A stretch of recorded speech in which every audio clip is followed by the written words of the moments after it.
Scene ఏం కనబడం లేదు. చేశాడు బాగా అధ్యక్షుడు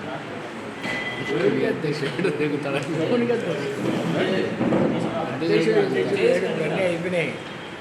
అందుకే మళ్ళా ఎన్నుకునేది ఎవరంటే నేను సాక్షి కెమెరామెన్ కూడా బిఆర్కి చెప్పడు.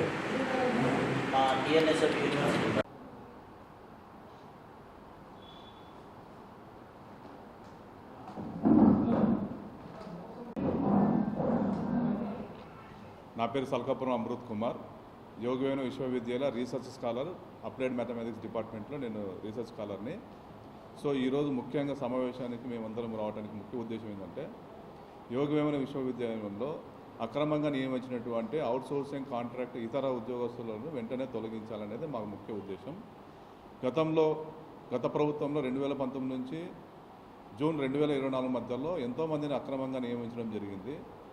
గతంలో పనిచేసినటువంటి ముగ్గురు వైస్ ఛాన్సలర్స్, ముగ్గురు రిజిస్ట్రార్లు అక్రమంగా నియమించి అప్పటి ఉన్నటువంటి ప్రజాప్రతినిధుల యొక్క సిఫారసులతో ఎలాంటి నోటిఫికేషన్ లేకుండా అక్రమంగా నియమించి దగ్గర ఒక్కొక్కరి దగ్గర నుంచి 3 లక్షల నుంచి 7 లక్షల దాకా వాళ్ళ దగ్గర నుంచి కలెక్ట్ చేసి వాళ్ళకు ఉద్యోగాలు ఇవ్వడం జరిగింది.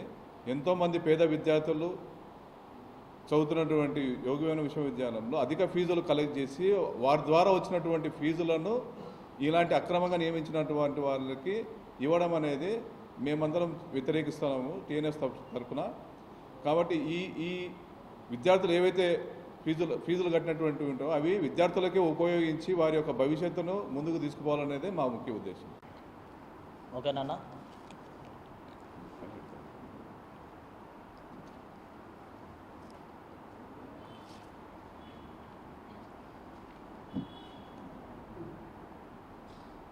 మీడియా సోదరులకు నమస్కారం. ఈ దినం ఇక్కడ ప్రెస్ మీట్ సమావేశానికి టీఎన్ఎస్ఎఫ్ యోగవేమన యూనివర్సిటీ నాయకులు, అదేవిధంగా కడప జిల్లా టీఎన్ఎస్ఎఫ్కి సంబంధించినటువంటి నాయకులు రావడం యొక్క ముఖ్య ఉద్దేశం ఏందిరా అంటే, మన కడప జిల్లాకు ఎంతో ప్రతిష్టాత్మకంగా ఉన్నటువంటి యోగవేమన విశ్వవిద్యాలయంలో గతంలో వైసీపీ యొక్క ప్రభుత్వంలో అక్కడ జరిగినటువంటి అవినీతి అక్రమ నియామకాలపైన శ్వేతపత్రం అనేది విడుదల చేయడం జరిగింది. అందులో చాలా వరకు చూసుకున్నట్లయితే మనకు బహిర్గతంగానే కనిపిస్తూ ఉంది.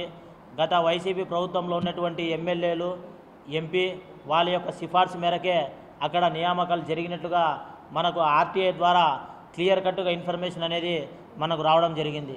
అంటే ఈ యొక్క వైసీపీ ప్రభుత్వంలో ఒక విశ్వవిద్యాలయాన్ని కూడా వాళ్ళు కంచుకోటలాగా చేసుకొని వాళ్ళ యొక్క నాయకులు ఎవరైతే ఉన్నారో, వాళ్ళకు భజన చేసే బ్యాచ్ ఎవరైతే ఉన్నారో వాళ్ళని నియామకాలు అనేది చేయడం అనేది చాలా దారుణం.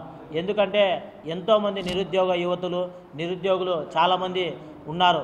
ఏదన్నా నియామకాలు జరపాలంటే ఒక రోస్టర్ పద్ధతి వస్తుంది, అదేవిధంగా యూనివర్సిటీ గైడ్లైన్స్ వస్తాయి, ఆ నామ్స్ రెగ్యులేషన్స్ పరంగా నియామకాలు చేపట్టాలి. అలా కాకుండా మాకు 10 మంది ఎమ్మెల్యేలు కడపలో ఉన్నారు, ఎంపీ మా వాళ్ళే, అంత సర్వం మాదే అని చెప్పేసి మేము ఆడిందే ఆట పాడిందే పాట అన్నట్టు ఈరోజు చూసుకున్నట్లయితే దాదాపు 191 మంది నాన్ టీచింగ్ స్టాఫ్ని ఈరోజు యోగవేమన యూనివర్సిటీలో రిక్రూట్మెంట్ చేసుకున్నారు. ఎందుకంటే బహిర్గతంగా కనబడతా ఉంది. వాళ్ళందరూ రిక్రూట్మెంట్ అయినటువంటి వాళ్ళు జీతాలేమో యోగవేమన యూనివర్సిటీ దగ్గర నుంచి తీసుకుంటా ఉన్నారు. వాళ్ళ యొక్క పని వేళలు అయితే మన వైసీపీకి సంబంధించినటువంటి ఎమ్మెల్యేల ఇళ్ళ దగ్గర, ఎంపీల ఇళ్ళ దగ్గర వాళ్ళ కార్లమ్మడి తిరిగేదానికే వాళ్ళకి సరిపోతుంది. కానీ యూనివర్సిటీకి వచ్చి వాళ్ళ వలన యూనివర్సిటీలో విద్యార్థులకు కానీ యూనివర్సిటీకి కానీ ఎటువంటి ఉపయోగం లేదు. కేవలం యూనివర్సిటీ నుంచి ఉన్నటువంటి బడ్జెట్లో డబ్బుని వాళ్ళు జీతాలుగా మలుచుకునేసి దాన్ని తీసుకునేసి పూట గడుపుకుంటా ఉన్నారు. దీంట్లో ఖచ్చితంగా యోగవేమన యూనివర్సిటీ గతంలో పనిచేసినటువంటి వీసీ రిజిస్టర్లు వాళ్ళ హస్తం ఖచ్చితంగా ఉంది. వాళ్ళందరూ వైసీపీ నాయకులకి గులాం చేశారు. ఈరోజే చూసాం మనకు ఆంధ్రజ్యోతి పేపర్లో సూపరింటెండెంట్ పైన, రిమ్స్ సూపరింటెండెంట్ పైన విచారణకు ఆదేశించారు. అదే రకంగానే మన యోగవేమన యూనివర్సిటీలో గతంలో చేసినటువంటి వైస్ ఛాన్సలర్లు, రిజిస్టర్లుగా ఉన్నారు. వాళ్ళ మీద కూడా ఖచ్చితంగా ఈ యొక్క ప్రభుత్వం చర్యలు తీసుకోవడానికి సంసిద్ధంగా ఉంది. ఎటువంటి దీంట్లో ఇది కావాల్సినటువంటి అవసరం లేదు. ఖచ్చితంగా పారదర్శకంగా యూనివర్సిటీని నడిపేదానికి తెలుగుదేశం ప్రభుత్వం, టీఎన్ఎస్ఎఫ్ మేమందరం కూడా కంకణం కట్టుకొని పనిచేస్తాం. ఎక్కడే కానీ అవినీతి అక్రమ నియామకాలు లేకోకుండా అవి ఉన్నా కూడా వాటిని మేము పరిగణలోకి తీసుకొనేసి చట్టపరంగా ఎటువంటి చర్యలు తీసుకోవాలనో వారిపైన చర్యలు తీసుకునేందుకు మా యొక్క తెలుగుదేశం ప్రభుత్వం టీఎన్ఎస్ఎఫ్ మేమంతా కూడా సంసిద్ధంగా ఉన్నామని చెప్పి తెలియజేస్తా ఉన్నాం. అదేవిధంగా మన యూనివర్సిటీలో చూసుకున్నట్లయితే ఈరోజు ఫీజు యొక్క పట్టిక చూసుకున్నట్లయితే గతానికి ఇప్పటికీ చాలా వేరియేషన్ ఉంది. ఈ 5 ఏళ్ల కాలంలో గత 5 ఏళ్ల కాలంలో వైసీపీ 5 ఏళ్ల కాలంలో ఇష్టానుసారంగా ఫీజు రెగ్యులేషన్స్ పెంచేసినారు. ఇప్పుడు కాన్వొకేషన్ తీసుకోవాలంటే గతంలో 2,100 ఉండేది, ఇప్పుడు 4,000 5,000 వరకు చేశారు. అంటే ఈ యొక్క వైసీపీ ప్రభుత్వంలో యూనివర్సిటీలకి పోయి చూసుకున్నట్లయితే అక్కడ విద్యార్థుల కంటే అక్కడ పనిచేసేటువంటి అపాయింట్మెంట్ అయినటువంటి ఉద్యోగస్తుల సంఖ్య ఎక్కువగా కనపడుతూ ఉంది. దాదాపు 600 పైచిలకు మంది ఈరోజు నాన్ టీచింగ్ స్టాఫ్ యూనివర్సిటీలో రిక్రూట్మెంట్ ఉన్నారు. కానీ ఎప్పుడైనా సరే మీరు ఎక్కడ యూనివర్సిటీకి వెళ్ళండి, అక్కడ 600 పైచిలకు స్టాఫ్ యూనివర్సిటీలో ఉండారా లేదా అనేది పరిగణలోకి తీసుకుంటే ఏ ఒక్కరు కూడా యూనివర్సిటీకి వచ్చి అక్కడ పనిచేయడం లేదు. దీనిపైన మేము టీఎన్ఎస్ఎఫ్గా పూర్తి శ్రద్ధ వహించేసి ప్రతి ఒక్కటి మానిటరింగ్ చేసి మా యొక్క అధిష్టానం దృష్టికి కూడా ప్రతిదీ తెలియడం జరుగుతుంది. ఎందుకంటే అవినీతి అక్రమాలు ఈ యొక్క ప్రభుత్వంలో ఉండవని చెప్పి తెలియజేస్తున్నాం. ఆ రకంగా ఎవరైనా నియామకమై మీరు మీ యొక్క వైసీపీ నాయకుల ఇళ్ళ దగ్గర గులాం జాగీర్ చేస్తే మీకు అందరికీ రిక్వెస్ట్ చేస్తూ ఉన్నాం, అప్పీల్ చేస్తూ ఉన్నాం, మీరు స్వచ్ఛందంగా మీ ఉద్యోగాలకి రాజీనామా చేసి ఇంటికి వెళ్ళిపోండి. ఎందుకంటే ఈ యొక్క ప్రభుత్వం తీయేస్తే మీరు పని చేయలేదని చెప్పి కక్ష సాధింపు చర్యగా మీరు అనుకుంటారు. ఆ రకంగా అనుకోవద్దండి. ఎందుకంటే యూనివర్సిటీ అనేది ఎంతో ప్రతిష్టాత్మకంగా విద్యార్థుల భవిష్యత్తు కోసం ఏర్పాటు చేసింది. అలా కాకుండా ఈ యొక్క వైసీపీ నాయకులకు గులాం చేసే వాళ్ళకి ఆ యొక్క యూనివర్సిటీ యొక్క నిధులు సరఫరా అవుతా ఉంటాయంటే మేము చూస్తూ ఊరుకోం. ఖచ్చితంగా వాటిని అడ్డుకునేదానికి టీఎన్ఎస్ఎఫ్ కంకణం కట్టుకొని పనిచేస్తుంది కడప జిల్లాలో అని చెప్పి తెలియజేస్తా ఉన్నాం. అదేవిధంగా యూనివర్సిటీలకు సంబంధించినటువంటి ప్రొఫెసర్లు, అసిస్టెంట్ ప్రొఫెసర్లు చాలా వరకు ఎవరే కానీ విధులకు రాకపోకుండా ఇప్పుడు చూసుకున్నట్లయితే ఆబ్సెంటీస్ ఎక్కువ మనకు కనబడుతూ ఉన్నారు. కానీ రిజిస్టర్లలో మటుకు అటెండెన్స్ చేసుకుంటూ ఉన్నారు. గతంలో మీ యొక్క ఇన్ఫ్లుయెన్స్లు, మీ యొక్క పనితీరు అనేది ఆ రకంగా ఉండిండొచ్చేమో. ఇప్పుడు కూడా మీ పద్ధతులు, మీ యొక్క అటెండెన్స్ తీరు కూడా మార్చుకోవాలా. ప్రతి ఒక్కరూ సమయపాలన పాటించాలా. యూనివర్సిటీ అనేది విద్యార్థుల భవిష్యత్తు కాబట్టి విద్యార్థులు ఉన్నంత వరకు మీరు కూడా కాలేజీలో స్టాఫ్గా ఉండాలా.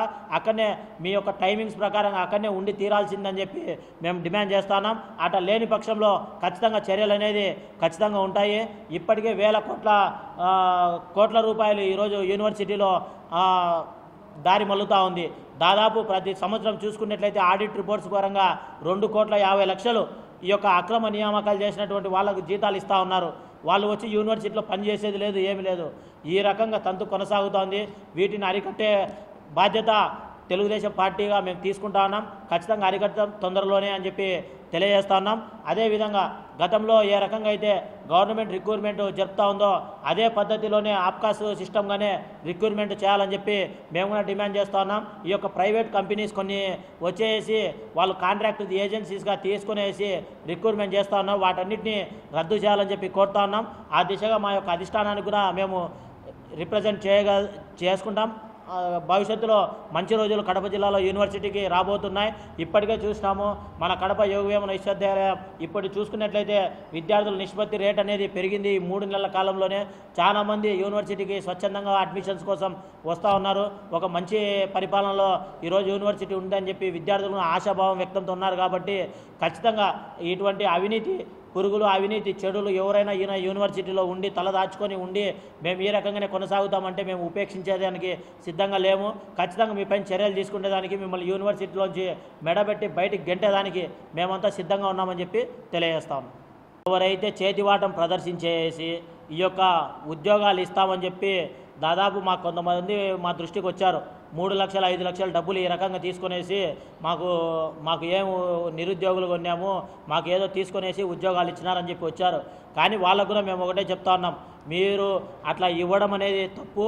అదేవిధంగా మిమ్మల్ని అట్లా రిక్రూట్మెంట్ చేయడం అనేది కూడా తప్పు. ఆ యొక్క అధికారులు ఎవరున్నారో అధికారులని పైన ఖచ్చితంగా ప్రభుత్వం అనేది యాక్షన్ తీసుకుంటుంది. ఆ నియామకమైనటువంటి వాళ్ళ యొక్క స్టాటిస్టిక్స్ని అందుకు చూసుకునేసి ప్రభుత్వం మంచి నిర్ణయమే తీసుకుంటుందని చెప్పి తెలియజేస్తా ఉన్నాం.